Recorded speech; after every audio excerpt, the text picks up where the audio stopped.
गुजारिश है कि चैनल को सब्सक्राइब कीजिए और नोटिफिकेशन बेल को भी टैप कीजिए ताकि आइंदा आने वाली वीडियोस आपको बर वक्त मिल सकें। होता ना, आज भी होगा। देखो तो हुक्मरानी नाम ही बेरहमी का है।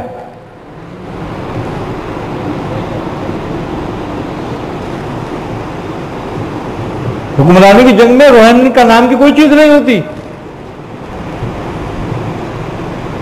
यह खिलाफत की बात है कि वो रहीम और करीम होते थे। हुक्मरानी में रहीम नहम का नाम की कोई चीज नहीं होती। क्यों? इसलिए कि खलीफा जो होता है ना, वो अल्लाह की तरफ से रहमत की तरह मुकर्रर किया जाता है, वो रहमत होता है। और हाकिम जो होता है ना, अल्लाह की तरफ से अजाब की शक्ल में मुसल्लत किया जाता है। खुलफा राशिदीन में से कोई हाकिम था? कोई भी हाकिम नहीं था। क्यों नहीं था? अल्लाह की रहमत थी वो। उनके बाद ही गड़बड़ शुरू, उनके बाद ही हाकिम आए ना, हाकिम आए तो गड़बड़ शुरू, तो जुल्म शुरू हो गया। अच्छा, अब ये भी बात है कि कुदरत के कारनामे हैं, बैलेंस रखने के लिए जुल्म भी जरूरी है।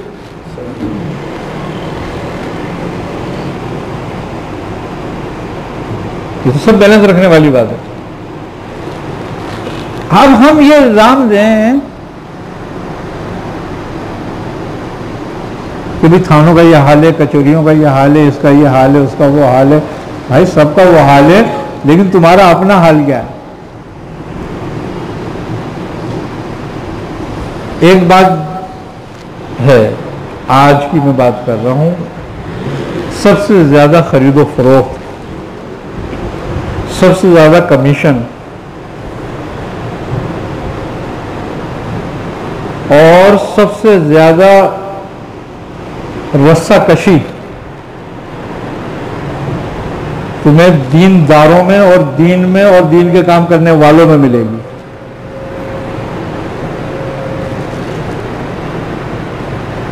इनसे ज्यादा हासिल तो कचहरी में भी नहीं बैठे हुए, वो भी अपना अपना हिस्सा करते हैं कि चल तेरा हिस्सा ये, तेरा हिस्सा तेरा हिस्सा, ख्याल करते हैं एक दूसरे का।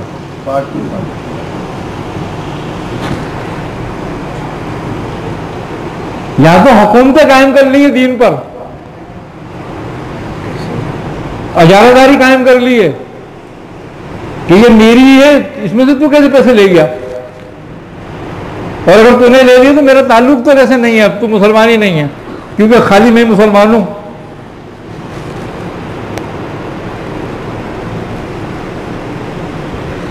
चंदा करने वालों को 50% मिलता है, 35% मिलता है। और ये मैं उनकी बात बता रहा हूं जो करते हैं ये काम। वो बताते हैं खुद के भाई ये हमारा इतना है, इसमें हमारा इतना है, इतना हमने जमा करा नहीं था हमारा। तो तुम क्या कर रहे हो? ये कारोबारी कर रहे हो नहीं? तो फिर थाने का क्या कसूर है इसमें? कचहरियों का क्या कसूर है? देखो, बुजुर्गों का कौल है, बड़ा खतरनाक बात है वो। कहते हैं जब हाकिम भेड़ जाओ,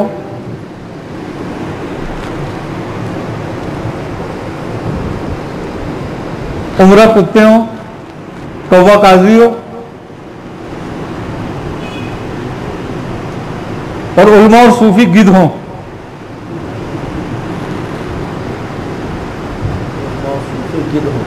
हाँ, तो वहां इस्लाम होगा, वहां खैर होगी।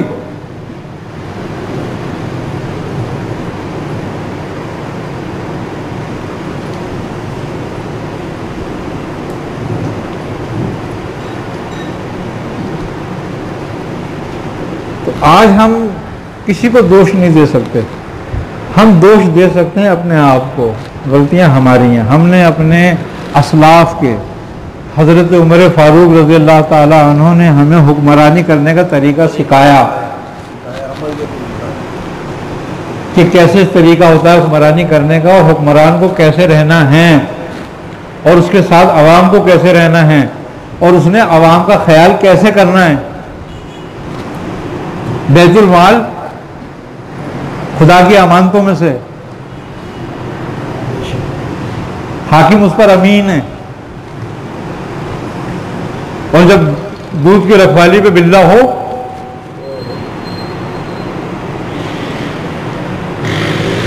नजरिया तबाही है। तो मेरे भाई किसी को बुरा नहीं कह सकते तुम, है ना समझ बात। अब क्या नतीजा क्या निकला कि जो हमारे असलाफ की बातें थी वो अगयार ने अपना ली। उन्होंने हमारा ईमान नहीं अपनाया, दीन नहीं अपनाया, लेकिन इखलाक अपना लिया।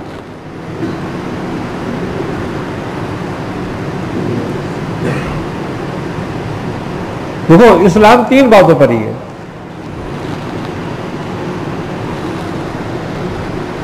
अकीदा, इखलाक और अहकाम। चौथी कोई बात है?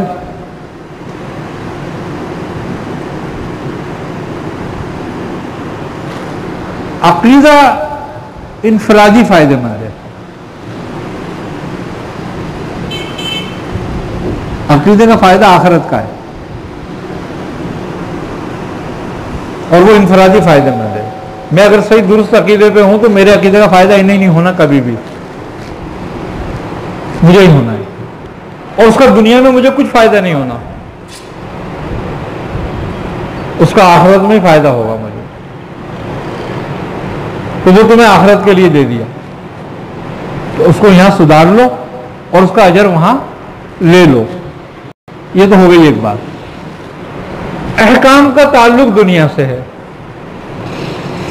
यानी कि गोया अहकाम जो है वो जिंदगी गुजारने का एक बेहतरीन तरीका है, इससे ज्यादा कुछ नहीं है।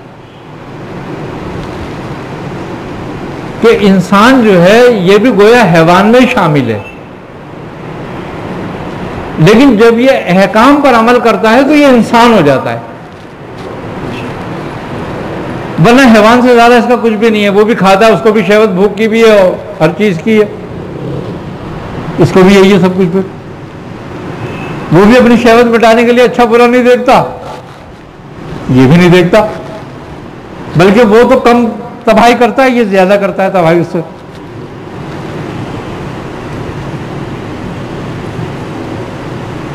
तो अहकाम का फायदा भी तुम्हें जो है वो इसलिए है कि तुम दुनिया में इंसान बन के रहो, क्योंकि अहकाम का ताल्लुक अकीदे से टच होता है, तो दोनों का सिला तुम्हें आखिरत में मिलेगा।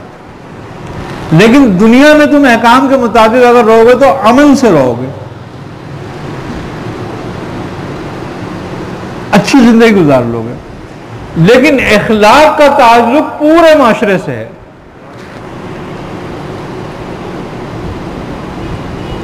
इखलाक का फायदा पूरे माशरे को है।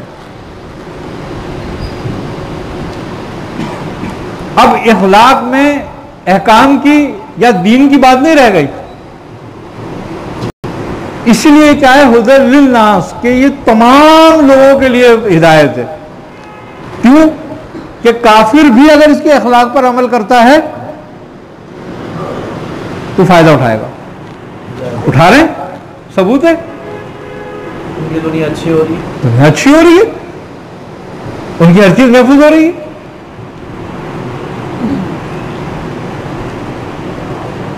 सरकार दो आलम सल्लल्लाहु अलैहि वसल्लम के आप मानने वाले हो ना, है ना, लेकिन आप किस बात पर मानते हो उनको? क्या मानते हो उनको? उनको मानते हो या उनकी मानते हो?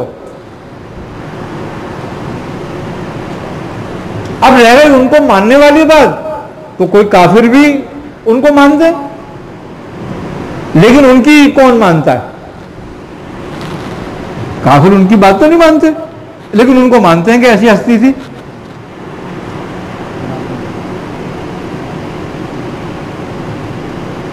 अब रह गई मुसलमानों की बात, जो ये सबसे ज्यादा वो करने वाले हैं दावा। कब मानते हैं? एक ही बात मान लो उनकी, एक मिसाल के तौर पर अगर आम आदमी एक ही बात पर अमल कर ले, वो बहुत सारी बातें नहीं अमल कर सकता, एक बात पे अमल कर ले, आपने फरमाया कि जो कुछ तू अपने लिए पसंद नहीं करता अपने भाई के लिए भी पसंद ना कर। सारा प्रसाद ही खत्म, सारा फिजाज खत्म हो गया। मैं पसंद करता हूं कोई मुझे केमिकल का दूध पिलाए। जो केमिकल का दूध बनाता है उससे ही पूछ लो कि भाई तू पिएगा इसको, तेरे बच्चे पिएंगे? वो कहेगा तेरा दिमाग खराब है क्या, ये मैं अपने लिए बनाऊंगा या अपने बच्चों के लिए? तो भाई दूसरों के बच्चे या दूसरे इंसान नहीं है, इसका मतलब तूने इंसान नहीं समझता। बना के बेच रहा, खुद सवा के पिला रहा सबको, दूसरा खुद नहीं पिएगा। लेकिन बात नहीं आ गई, अगर जो अपने लिए पसंद नहीं करता दूसरे के लिए भी। तो दूसरे के लिए क्यों पसंद कर रहा है? तो अपने आप मिलावट खत्म हो जाएगी, अपने आप केमिकल का दूध खत्म हो जाएगा। ये एक छोटी सी मिसाल है, बहुत सारी बातें इसमें तो ऐसी। अगर मैं नहीं चाहता कि मेरी जमीन पर कोई कब्जा कर ले तो भाई मुझे भी नहीं चाहिए मैं किसी की करूं जाके।